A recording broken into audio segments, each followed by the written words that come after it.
오늘은 예수님께서 부활하신 부활주일입니다. 우리가 오늘도 또 가정에서 예배를 드리게 되는데 저희들이 온라인으로 예배할 때에도 어느 곳에든지 살아계신 하나님, 세상 끝날까지 우리와 함께 하시는 하나님 함께 하시니까 우리가 있는 곳에서 살아계신 하나님 앞에 신령과 진정으로 예배하는 우리 한 마음을 모든 지체를 되시기 바랍니다. 우리 다 같이 묵상으로 기도하며 하나님 앞에 예배 드리겠습니다.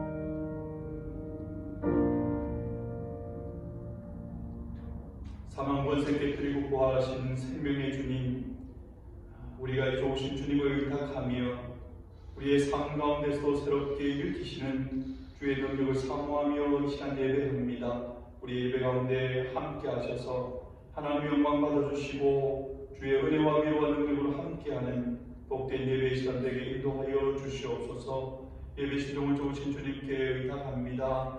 감사드리며 예수님의 이름으로 기도하옵나이다. 아멘. 다같이 찬송가 159장, 새 찬송가 161장 하나님께 찬양드리겠습니다.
사도신경으로 우리의 믿는 바 신앙을 고백하겠습니다.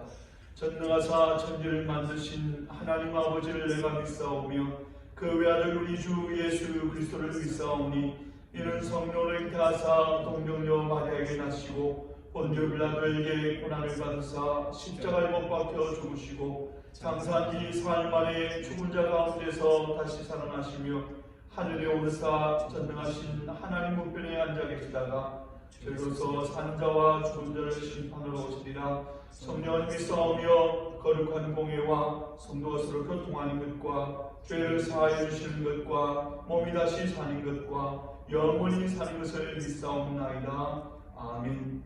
시간 예배를 위해서 김광국 집사님 기도해 주시겠습니다.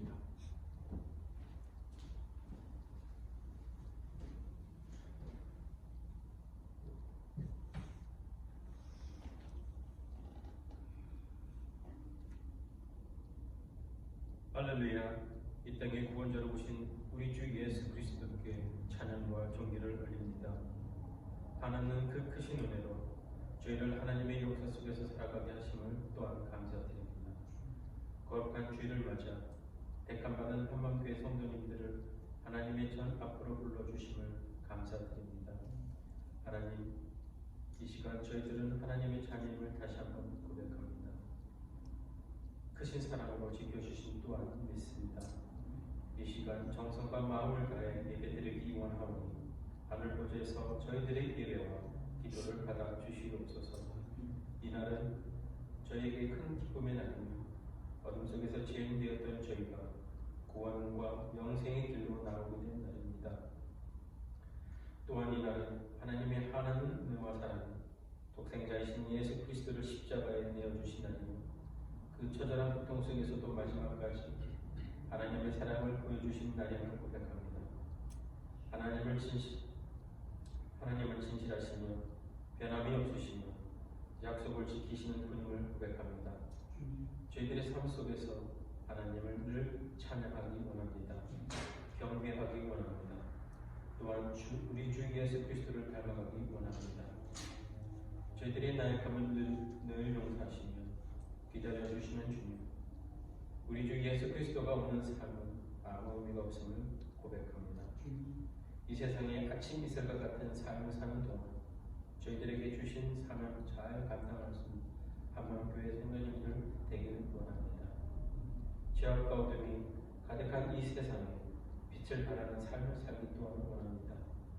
또한 부끄럽지 않는 면류관을 갖기 원합니다. 이 생명을 다하는 날까지 최선을 다하는 하나님과 자녀가 되기를 원하오니 저희들의 믿음을 지켜주시옵소서. 지금 이 세상은 무엇 하나 확신할 수 없는 어렵고 힘든 날들을 보내고 있습니다. 하나님이 주신 말씀을 통해서 저희들이 힘들고 낙담하여 어리석은 판단을 하지 않게 믿음 위에 굳게 서게 실족지 않게 인도하여 주시옵소서. 하나님, 이 시간 저희 교회 성도님들과 특별히 어르신들을 위해 기도하오니 이 어렵고 힘든 시기를 안전하게 보내기를 기도합니다. 하루속히 다 같이 모여 하나님께 영광을 돌리기를 기도합니다. 산 소망을 주신 주님, 이 땅에 소망이 넘치기를 원합니다. 지금 온 세상이 고통과 좌절 속에 눈물과 탄식이 끊이지 않고 있습니다.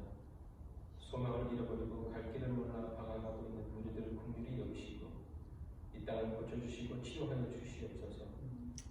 오직 주님만이 구원이며 모든 문제의 근본임을 알게 하옵소서. 이 시간 구원의 기쁨을 증거하시기 위해 담임에 서시는 목사님을 기억하시고 성령님께서 붙들어 주시옵소서. 또한 항상 저희들을 위해 기도하시는 목사님을 기억하시고 영육간에 건강함으로 채워주시옵소서. 말씀을 통해 저희 모두가 다시 사신 부활의 주님을 찬양과 기쁨으로 영광을 돌리게 하옵소서. 예배를 매 마음과 시간을 들여 섬기는 손길들을 기억하시고 그 손길들을 통하여 은혜 받게 하옵소서. 예배 시종을 주님께 의탁하오며 부활의 첫 열매가 되신 우리 주 예수 그리스도의 이름으로 감사하며 기도드립니다. 아멘.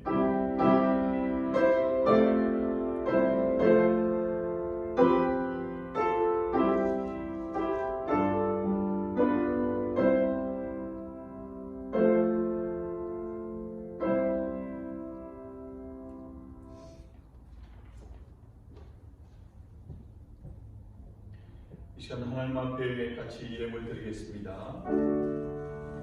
내게 있는 모든 것을 아낌없이 바치되 사랑하여 의지하여 주만 따라가겠네.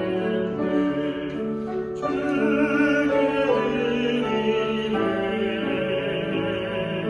주께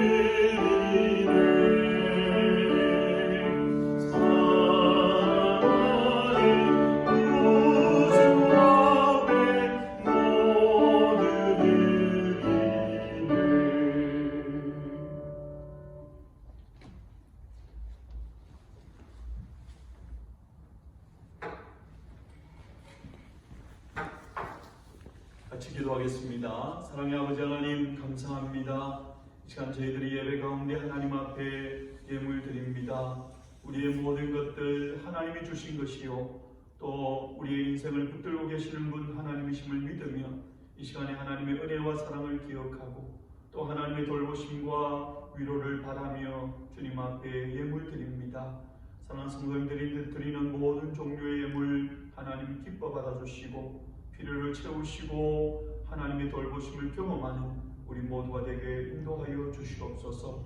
특별히 아버지 하나님 예배 가운데 하나님 앞에 부활 감사한금을 드립니다.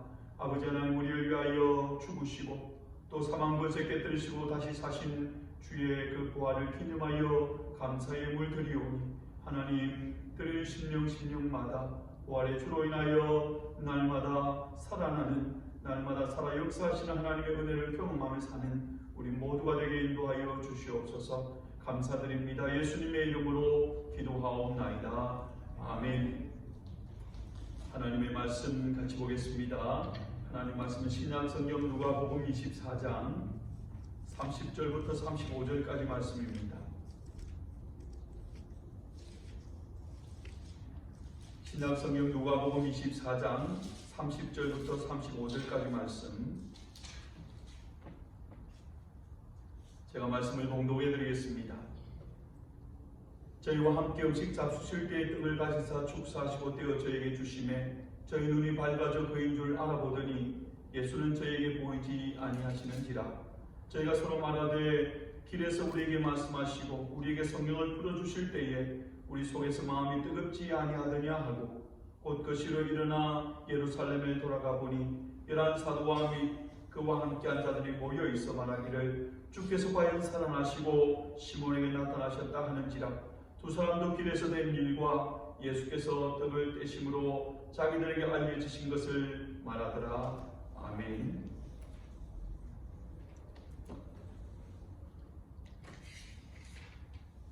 오늘은 예수님께서 십자가에 죽으시고 다시 살아나신 부활주일입니다. 우리가 같이 모여 축하 인사를 나눌 수는 없지만 함께 가정에서 예배하는 우리 성도님들끼리 가족들끼리 같이 한번 인사 나누기를 원합니다. 미리 나오셔서 예배하는 여러분들도 우리 같이 한번 해피 이스터 한번 인사할까요? 해피 이스터 한번 인사하십시다. 해피 이스터. 여러분들은 잘 못 느끼시겠지만 이제 완연한 봄입니다. 겨울에 죽은 것 같은 나뭇가지에서 가지가 나고 잎이 나고 꽃도 폈습니다. 교회도 벚꽃, 개나리, 목련꽃, 수선화 폈습니다. 아니 폈었습니다. 지금 폈다가 이제 함께 우리가 그것을 누리지도 못하고 지고 있습니다. 어쩔 수 없는 질병의 공포로 하나님이 베풀어 주신 자연의 아름다움을 우리가 즐길 수는 없지만 그래도 그 가운데서 이렇게 계절이 변하는 것을 보면서 어김없이 자연 가운데 꽃을 피우고 잎을 푸르게 하시는 하나님의 일하심을 보면서 낙심 가운데서도 소망을 가집니다. 우리 사랑하는 한마음에 속한 모든 지체들도 우리를 변함없이 사랑하시는 우리를 향한 하나님의 계획을 바라보고 지금도 여전히 일하시는 그 하나님의 역사를 믿고 소망 가운데서 또 승리하시는 여러분 되시길 바랍니다. 오늘 우리가 읽은 본문은 예수님이 부활하신 바로 그날 예루살렘에서 엠마오로 내려가는 두 제자에 관한 말씀입니다. 때는 해가 뉘엿뉘엿 이제 지는 황혼 무렵입니다. 우리가 여유 있을 때에 혹 여행을 가서 석양을 바라볼 때의 그런 분위기가 아니죠. 정반대의 분위기입니다. 그들은 예수님의 부활 소식을 들었지만 확인할 수도 없고 또 그 사실을 믿을 수도 없습니다. 자신들이 그렇게 믿고 의지했던 예수님이 십자가에 달려서 죽으시고 이제 정말 모든 것이 다 끝났다고 생각을 합니다. 그래서 낙심한 모습으로 절망의 모습으로 엠마오를 향해서 내려가고 있습니다. 바로 그때에 부활하신 예수님이 그들에게 나타나신 것이죠. 그런데 안타까운 사실은 그들이 예수님을 알아보지 못했다는 것입니다. 비록 12제자에 속하지는 못했지만 부활하신 예수님이 그들에게 직접 나타나셨고 또 그들을 돌이켜서 다시 제자로서의 사명을 감당케 하신 것으로 보아서 그들도 늘 주님과 함께 동행하고 예수님을 통하여 말씀을 듣고 또 기적을 경험했던 그러한 사람들이라고 분명히 확신할 수 있습니다. 그런 그들이 주님과 지금 떨어진 지가 얼마나 되었다고 예수님을 전혀 알아보지 못합니다. 그 이유가 무엇일까요? 오늘 본문이 뭐라고 말씀하는지 여러분 16절 말씀을 한번 보세요. 저희 눈이 가리워져서 그인 줄 알아보지 못하거든. 그들이 예수님을 알아보지 못한 이유를 뭐라고 말하냐 하면 저희의 눈이 가리워졌다고 말합니다. 그들의 눈이 가리워졌기 때문에, 그들의 영적인 눈이 닫혀져 있었기 때문에 그들에게 나타나신 부활의 주님을 알아보지 못했다는 거예요. 여러분, 우리의 영적인 눈이 열려 있느냐 닫혀 있느냐가 얼마나 중요한 것인가 하는 것을 알 수 있습니다.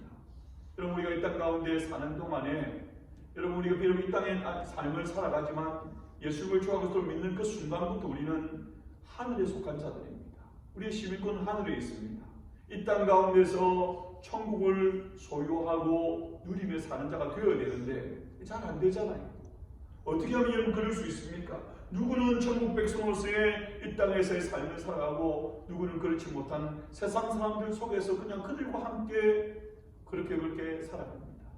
여러분, 그 차이가 바로 여기에 있다는 것입니다. 우리의 영적인 눈이 열려서 우리의 믿음으로 천국을 바라보고 소망으로 그것을 확실하게 살아가느냐 그렇지 못하느냐에 따라서 우리의 삶은 전혀 다른 모습으로 나타나게 된다는 것입니다. 그런 그들에게 예수님이 성경 말씀을 풀어주십니다. 그러자 여러분 어떤 일이 일어날까요? 31절 32절 말씀 보세요. 저희 눈이 밝아져 그인 줄 알아보되 예수는 저에게 보이지 아니하시는지라 저희가 서로 말하는 길에서 우리에게 말씀하시고 우리에게 성경을 풀어주실 때에 우리 속에서 마음이 뜨겁지 아니하더냐.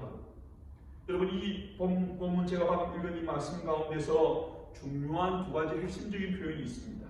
그 첫 번째는 저희 눈이 밝아졌다는 것이고, 두 번째는 그들의 마음이 뜨거워졌다는 것입니다.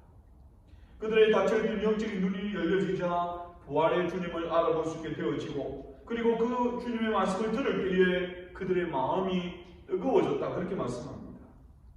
여러분, 우리가 어떤 상황 가운데 놓여 있다 하여도 그 모든 순간 가운데 우리가 영적으로 깨어 있어야 하고, 그래야 주님을 볼 수 있고 또 그 말씀을 통하여 우리의 심령 가운데 뜨거운 부흥을 경험할 수 있게 된다는 것입니다.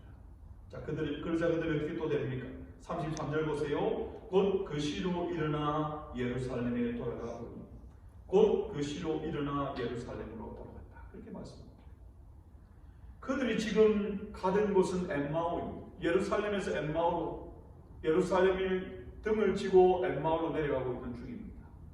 그러나 주님을 만나고 그 주님을 발견하게 되어지고 그들의 마음에 뜨거움을 경험하고 난 뒤에 곧 그 시로 일어나 예루살렘으로 그들의 발걸음의 방향이 바뀌어집니다. 엠마오로 가던 그들의 발걸음이 예루살렘. 여러분, 예루살렘은 어떤 곳입니까? 그곳은 예수님의 약속이 있는 곳입니다. 예수님께서 제자들에게 예루살렘을 떠나지 말고 기다리라고 말씀하셨습니다. 왜냐하면 바로 그곳에 약속하신 보혜사 성령을 보내주실 것이고, 그 성령으로 말미암아 그들은 예수님께서 이루신 그 복음의 능력 있는 사명자들로 쓰임받을 수 있게 되어지는 것입니다. 그들의 가던 발걸음이 바뀌었다는 것은 부활의 주님을 만난 그들에게 새로운 힘과 능력과 소망과 사명이 생겨나게 되어졌다는 것입니다. 그렇게 예루살렘을 돌아가 보니까 거기에 11명의 사도들과 사람이 모여있죠. 모인 사람들이 서로가 내가 주님을 보았다, 내가 다시 살아신 예수님을 발견했다, 부활의 주님에 대해서 증거합니다. 34절 35절입니다. 말하기를 주께서 과연 살아나시고 시몬에게 보이셨다 하는지라. 두 사람도 길에서 된 일과 예수께서 떡을 깨심으로 자기들에게 알려주신 것을 말하더라. 서로가 예수님께서 사망 권세를 이기시고 다시금 살아나셨다고 하는 그 사실에 대해서 그것을 나누며 위로하고 은혜 가운데 강건하게 세워지는 것입니다. 이렇게 부활의 주님을 만난 제자들이 어떻게 됩니까? 지금까지 그들은 예수님을 따르고 예수님을 믿는다고 했지만, 그러나 그저 따르고 믿던 그들이 이제는 참 제자의 모습으로 세워지게 됩니다. 정말 그분은 하나님의 아들이시고 우리를 위해서 하나님께서 약속하셔서 보내셨던 구세주시고 메시아시고 확실하게 되어지죠. 그리고 그 만남을 통하여 놀라운 변화를 경험합니다. 이제 부활의 증인으로 예수님의 참 제자로서의 사명을 감당하는 능력 있는 인생, 승리한 인생으로 살게 되어질 것입니다. 부활의 주님을 만나면 누구나 변화를 경험하게 된다는 것입니다. 그래서 우리도 우리의 날마다의 삶 가운데 이 부활의 주님을 만나야 합니다. 어쩌면 지금 삶의 엠마오 도상에 놓여 있는 그 길로 나아가고 있는 저와 여러분 더욱 이 부활의 주님을 만나야 합니다. 그래야 절망과 낙심으로 나아가는 우리의 발걸음이 소망과 승리와 다시금 부활로 나아가게 될 줄로 믿습니다. 조금 더 구체적으로 우리가 부활의 주님을 만나면 우리의 삶에 어떤 변화가 생겨나는지 한번 생각해 보십시다. 첫 번째는 무엇보다도 부활의 주님을 만나면 사망에서 생명으로의 변화를 경험하게 됩니다. 우리 모든 사람은 영생에 대한 본능이 있습니다. 영원히 살고 싶은 그러한 본능이 있다는 것입니다. 그런데 여러분 사실은 어떻습니까? 우리 모든 인생은 죄로 인해서 죽을 수밖에 없는 인생입니다. 그것이 여러분 우리 인생들 가운데 주어진 공통된 운명입니다. 육체적으로 죽고 그것뿐 아니라 영원한 죽음이 우리 가운데 있습니다. 그래서 우리 인생들에게 늘 죽음의 공포가 있습니다. 그 반대급부적으로 또 계속해서 살고자 하는 그런 욕망이 있죠. 뉴욕에 있는 친한 친구 목사가 코로나로 2주간 사경을 헤맸습니다. 이머전시로 3번 병원에 들어갔는데 들어갈 때마다 병원에서는 진단을 하고 약을 주고 집으로 돌려보내는 거예요. 병원에 두지 않습니다. 집으로 돌아왔는데 할 수 있는 게 뭐 있습니까? 열 오르면 해열제 먹고 그리고 항생제 뭐 먹겠죠. 아무것도 할 수 있는 게 없습니다. 너무너무 힘들고 어려운 시간들을 보냈는데 계속해서 연락을 줘야 돼 연락이 안 오는 거예요. 사모가 전화가 왔습니다. 울면서 전화가 왔는데 컴퓨터에 목사님이 유서를 적어놨다는 거예요. 내가 이러면 아무래도 죽겠구나 그런 생각이 들었던 것 같아요. 아무리 치료를 받을 수가 없으니까 몸은 너무 아파서 그런 가운데 있었는데 다행히 이번 주에 통화가 됐습니다. 통화되어서 이제 조금 고비는 넘긴 것 같아요. 여전히 아픈 가운데 있지만 그래도 이제 삶에 대한 희망이 생긴 거예요. 근데 그 목사님 그런 이야기를 하더라고요. 너무 아프고 힘들고 그래도 시간은 가니까 이제 밤이 되어서 잠자리에 들려고 누우면 그렇게 죽음의 공포가 밀려오더래요. 두려웠어요. 이렇게 나는 이제 죽는 것이구나. 근데 그 다음날 또 아침이 되어서 눈을 뜬단 말이에요. 뒤척뒤척거리다 눈을 뜨면 지금 내가 살아있구나. 여러분 목사입니다. 목사. 믿음 없는 목사가 아니고 믿음 있는 목사고 천국에 대한 분명한 확신도 있고 소망도 있습니다. 근데 여러분 우리 인간이 그런 존재라는 거죠. 연약한 존재이기 때문에 우리 가운데 두려움이 있습니다. 죽음에 대한 공포가 있는 거예요. 죽기가 두렵고 죽지 않고 지속적으로 살 수 있으면 얼마나 좋을까. 여러분 그게 모든 사람들의 다 공통된 마음이죠. 하지만 여러분 우리가 너무나 잘 아는 것처럼 우리가 아무리 건강관리를 잘하고 또 오래 장수한다고 해도 우리 인생의 육신의 생명은 기껏해야 100년입니다. 뭐 120년 산다고 생각해 보십시다. 우리 생각에는 엄청나게 오래 산 것 같고 엄청나게 긴 세월 같지만 만약에 그런 당사자가 있어서 우리가 그들에게 산 인생이 어떤 것 같습니까? 물어보면 뭐라고 말할까요? 일장춘몽이라고 말하지 않겠습니까? 따뜻한 봄볕에 잠깐 졸다가 꾼 꿈과 같이 그렇게 짧은 인생이다 모두가 그렇게 말할까? 여러분 우리 인생입니다. 정말 죄로 말미암아 죽음이요. 그 죽음 가운데 우리는 사로잡혀서 공포 가운데 사는 연약한 인생입니다. 바로 그런 우리 인생들에게 사망 권세 깨뜨리시고 부활하신 부활의 주님은 우리에게 죽지 않는 것뿐 아니라 영원히 사는 영생의 소망을 주셨습니다. 그리고 여러분, 이것은 단지 그냥 오랫동안 산다는 것이 아닙니다. 영원히 그냥 살기만 하는 것이 아니라, 여러분, 우리 인생은 어쩔 수 없이 나이가 들어가면 늙어지고요. 늙어지면 여기저기 아프고 병들게 됩니다. 겨우겨우 여러분 생명을 영영하는 것이지만, 영생은 단지 오래 사는 것이 아니라 영생 복락을 누리며 영원히 사는 것입니다. 예수께서 요한복음 11장 25절 6절에서 나는 부활이요 생명이니 나를 믿는 자는 죽어도 살겠고 무릇 살아서 나를 믿는 자는 영원히 죽지 아니하리니 이것을 네가 믿느냐, 그렇게 말씀합니다. 우리 가운데 참 부활을 주셨죠. 부활의 소망을 주셨죠. 우리 인생이 멈추는 죽음이 다가오면 모두가 슬퍼하고 안타까워합니다. 하지만 여러분 어떻습니까? 적어도 여러분 성도된 우리에게는 그것이 끝이 아닙니다. 그 죽음 이후에 계속해서 우리의 삶은 이어집니다. 성도에게 죽음은 영원히 육체에서 벗어나 천국의 새 집으로 이사가는 것입니다. 슬픔도 고통도 질병도 죽음도 그런 없는 영원한 천국에 들어가서 참된 생명의 기쁨과 영생 복락을 누리는 것, 그것이 여러분 성도에게의 죽음입니다. 더 나아가 여러분 흙으로 들어갔던 육체도 예수님이 재림하시는 그날에 예수님처럼 빛나는 부활체로 변화되어집니다. 무덤에서 일어나죠. 혹은 불로 인해서, 혹은 물에 빠져서, 혹은 전쟁터에서 그 시신조차 수습하지 못했다 그래도 괜찮습니다. 화상을 내도 아무런 문제가 없습니다. 전능하신 하나님께서 당신의 능력으로 흩어진 우리의 육체를 온전한 부활체로 변화시켜 주실 것입니다. 이 땅의 생명이 다하면 우리의 영혼은 천국에 가고 육체는 잠깐 쉬게 됩니다. 마치 여러분 우리가 저녁이 되고 하루가 마감할 때 잠자리에 드는 것처럼 말입니다. 그러다가 우리 주님이 재림하시는 그날 천사장의 나팔 소리와 함께 우리는 무덤에서 다시 일어나게 됩니다. 여러분, 이 부활의 주님의 주로 인한 소망이 우리 가운데 있습니다. 우리는 부활의 주님으로 말미암아 우리의 영혼도, 우리의 육체도 사망에서 생명으로 옮겨지게 된 줄로 믿습니다. 우리가 부활의 주님을 만나면 어떤 변화를 경험하게 될까요? 두 번째로 우리가 경험하게 되는 것은 절망에서 희망으로 변화되게 됩니다. 사람에게서 여러분 절망이라는 것이 얼마나 치명적인 것입니까? 내게 주어진 상황 가운데서 나는 이제 아무런 희망이 없다. 나는 이제 앞으로 할 수 있는 게 아무것도 없다. 그러면 여러분 그때부터 그 인생은 망가집니다.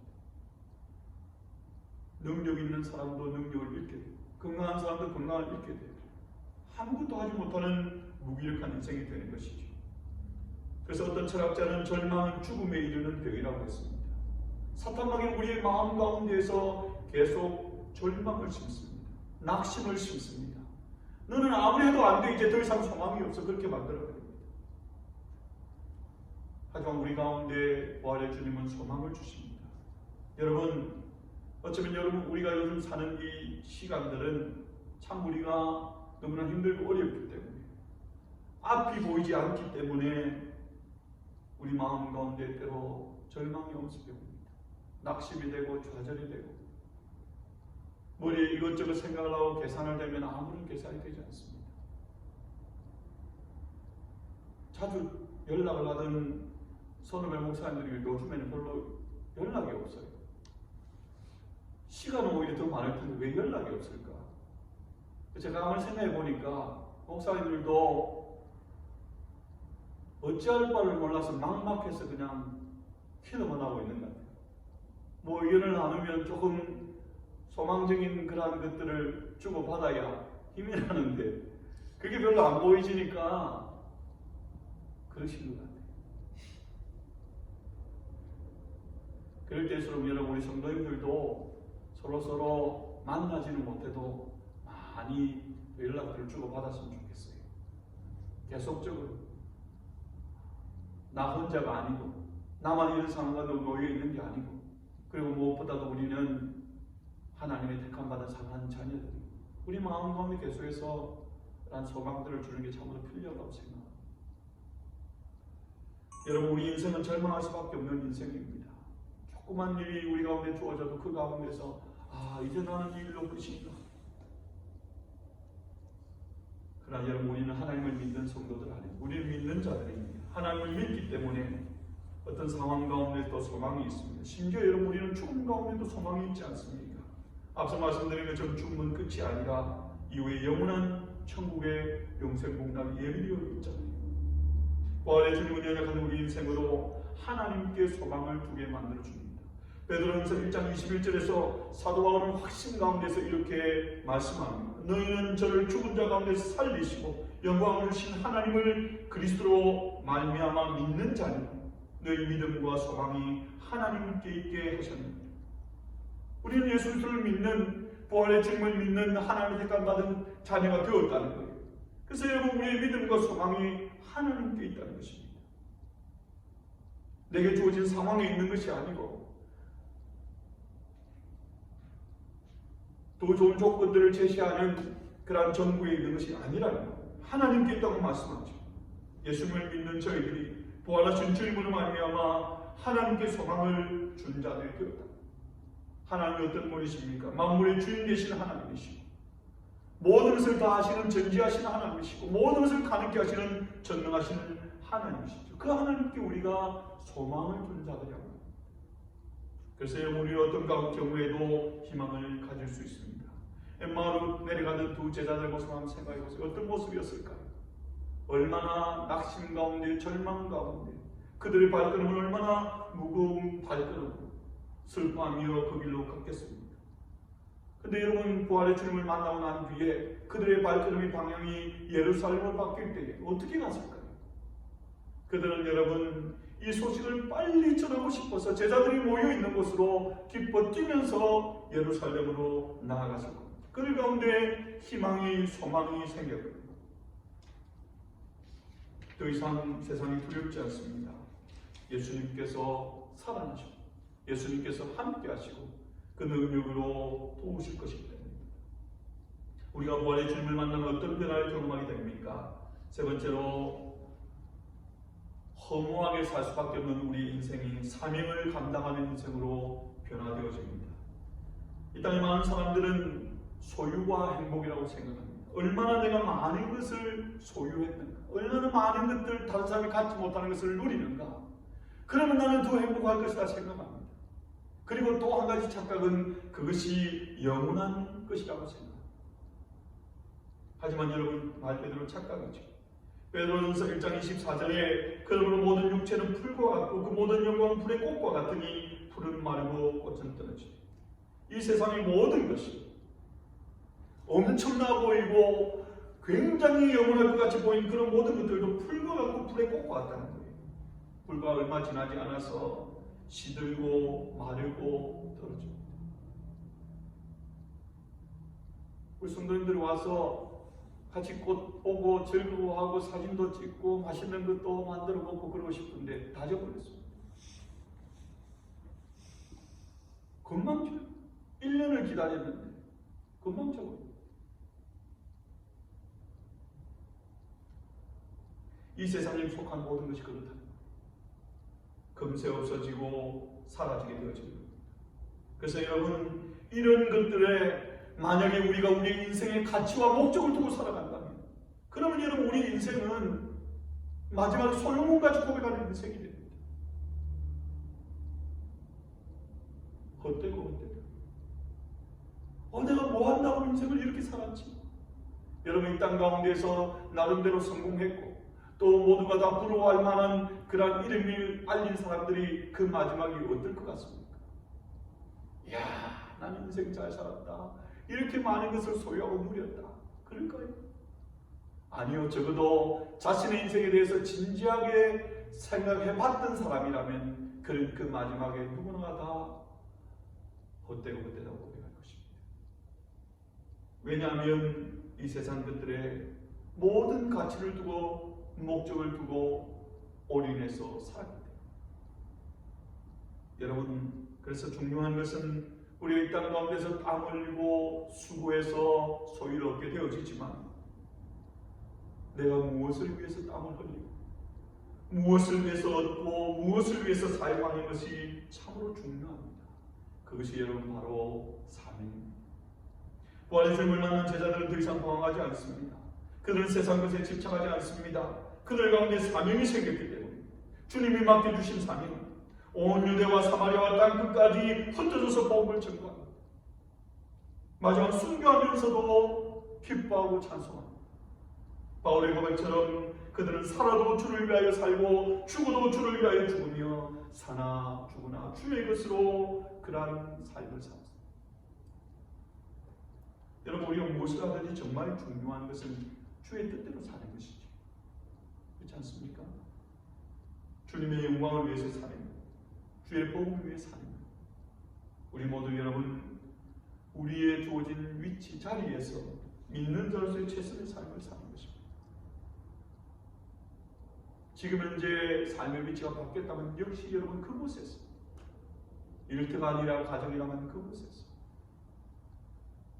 막 무엇가 잘 돼서 마음의 소망이 막 생겨나는 것이 아니라 우리의 삶의 환경이 절망이고 낙심이란 바로 그 자리에서 믿는 자로서의 최선의 삶의 모습으로 나타나면 그것이 바로 주의 뜻대로 사는 것이고 주의 영광을 위해 사는 것이고 주의 복음을 위해 사는 것이고, 그러면 여러분 허무할 수밖에 없는 우리 인생이 사명을 감당하는 인생, 빛나는 인생, 가치 있는 인생을 세워지게 되는 것입니다.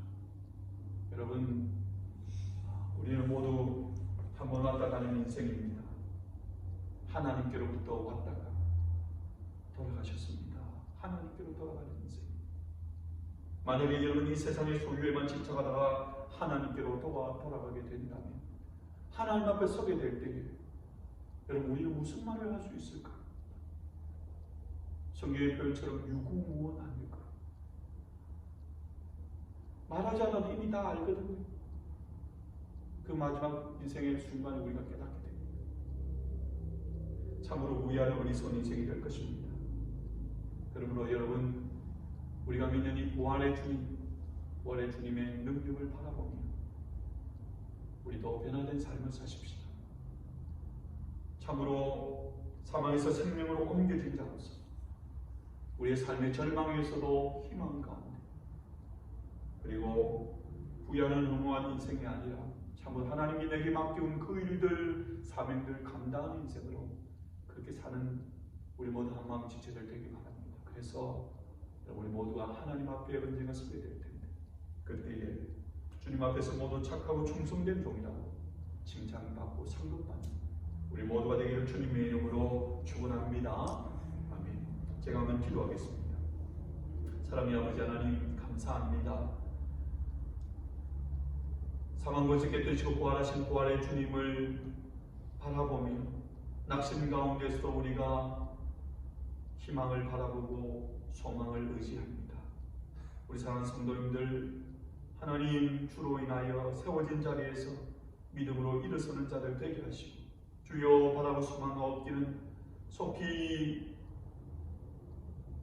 힘든 시간들이 지나가고 모든 자리에서 어쩌면 우리가 당연하게 여겼던 그 모든 일상이 당연한 것이 아니요 하나님의 은혜와 돌보심을 기억하며 감사하며 찬송하며 영광 돌리며 기뻐하며 살아드릴 수 있는 우리 모두가 되어질 수 있도록 은총 베풀어 주시옵소서. 감사드립니다. 예수님의 이름으로 기도하옵나이다. 아멘. 광고 말씀드리겠습니다. 교회 소식난 참고해 주시길 바랍니다.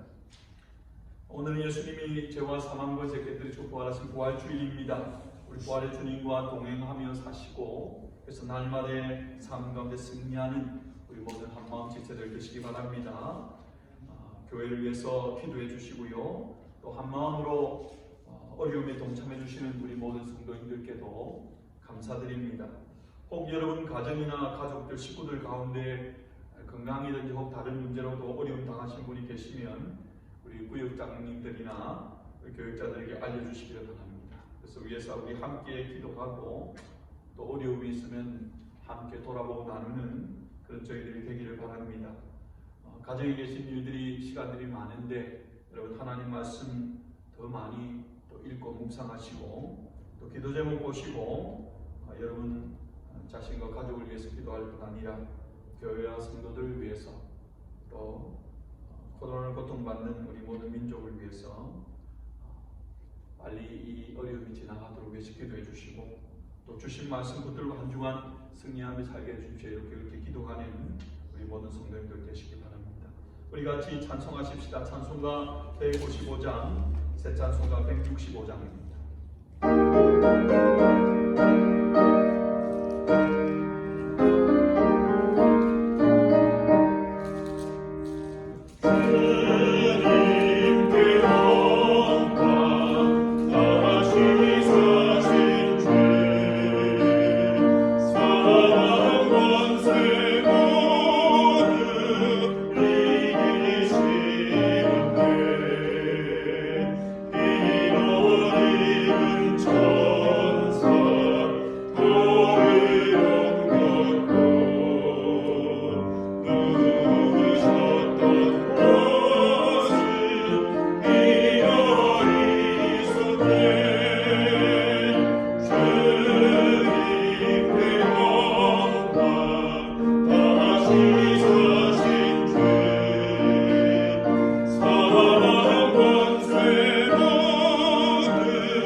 이제는 우리 주 예수 그리스도의 은혜와 하나님의 크신 사랑하심과 성령의 교통하심과 위로하심, 죄와 사망 번째 깨뜨리시고 부활하신 부활의 주님의 능력으로 말미암아 삶의 모든 순간에 날마다 부활을 경험하고 하나님의 살아 역사하심의 은혜를 누리며 승리하며 살기 원하는 모든 믿음의 지체들 머리 위에 이제부터 영원토록 함께 있을지어다. 아멘.